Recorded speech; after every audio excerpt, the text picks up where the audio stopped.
You recognize this lead. Wow, it's so beautiful. It's great. I'm gonna go ahead and break down the patch. So first I'm gonna kind of show you around what's going on here. So obviously you all know the sound.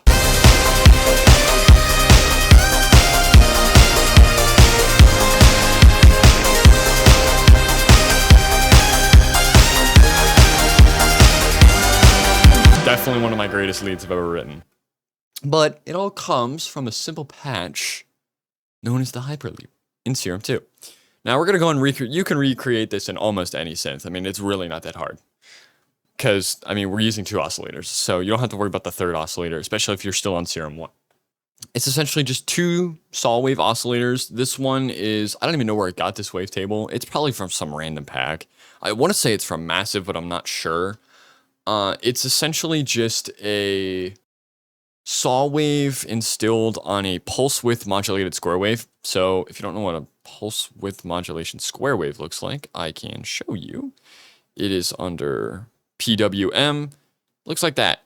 You can see it gets thinner and stuff, and you can kind of recognize that little pulse thing.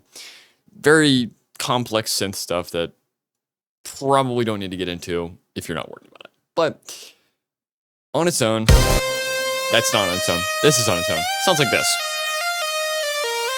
I can take away this. It's mostly just that. And then this gives it the characteristic of that, whatever.